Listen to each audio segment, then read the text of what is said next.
ഞാനിവിടെ മന്ത്രിയായിട്ട് വന്നാൽ ഞാൻ പറഞ്ഞു ആളുകളെ വണ്ടിയുടെ ഫിലിം വലിച്ചു കീറുക, ഒരു പ്രാകൃതമായ ചില പരിപാടികൾ. ഫൈൻ അടിക്കുന്നത് നമ്മൾ കണ്ടിട്ടുണ്ട്. റോഡിൽ നിർത്തിയിട്ട് ഭാര്യയും ഭർത്താവും കുഞ്ഞുങ്ങളെല്ലാം പോകുമ്പോൾ പിടിച്ചു നിർത്തിയിട്ട് ഫിലിം വലിച്ചു കീറുക, അതൊന്നും ചെയ്യരുതെന്ന് ഞാൻ പറഞ്ഞത്. പക്ഷേ ബഹുമാനപ്പെട്ട ഹൈക്കോടതി വളരെ ശക്തമായൊരു വിധി വന്നു. ഫിലിം ഒട്ടിക്കാം, അത് വലിച്ചു കളയരുത്, ഫൈൻ അടിക്കാനും പാടില്ല എന്ന് ബഹുമാനപ്പെട്ട ഹൈക്കോടതി പറഞ്ഞിട്ടുണ്ട്. അത് കൃത്യമായി മോട്ടോർ വെഹിക്കിൾ ഉദ്യോഗസ്ഥന്മാർ പാലിക്കണം നിർദ്ദേശം അവർക്ക് ഞാൻ കൊടുത്തിട്ടുണ്ട്.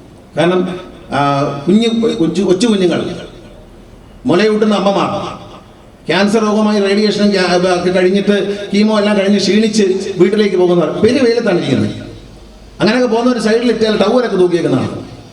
അതൊരു ആവശ്യമുള്ള കാര്യമാണ്. അല്ലാതെ അതില്ലാത്തത് കൊണ്ട് ഇവിടെ ക്രിമിനൽ ആക്ടിവിറ്റികൾ കുറഞ്ഞു. ഫിലിം ഇല്ലാത്തത് കൊണ്ട് എന്തെങ്കിലും കുറവുണ്ടോ? ഇല്ല. ഫിലിം ഉണ്ടെങ്കിലും അത് ഒരു ആവശ്യമാണ്. അത് കറുത്ത കളറിൽ ഒട്ടിച്ചേച്ച് നിഗൂഢമായി യാത്ര ചെയ്യാൻ പറ്റത്തില്ല. 50% സുതാര്യത സൈഡിൽ നിന്ന് വേണം, ബാക്കും ഫ്രണ്ടും 70% സുതാര്യത വേണം എന്നാണ് ബഹുമാനപ്പെട്ട കോടതി നിർദ്ദേശിക്കുന്നത്. അതനുസരിച്ച് അത് അനുവദിക്കും. അത് ഈ പറഞ്ഞതൊക്കെ വലിച്ചു കയറലും പ്രാകൃതമായ പരിപാടികളൊന്നുമില്ല. പുതിയ വാർത്തകളും വിശേഷങ്ങളും ഇനി വിരൽ തുമ്പിൽ. എല്ലാ ഡിജിറ്റൽ പ്ലാറ്റ്ഫോമുകളിലും ഇപ്പോൾ സീ മലയാളം ന്യൂസ് ലഭ്യം.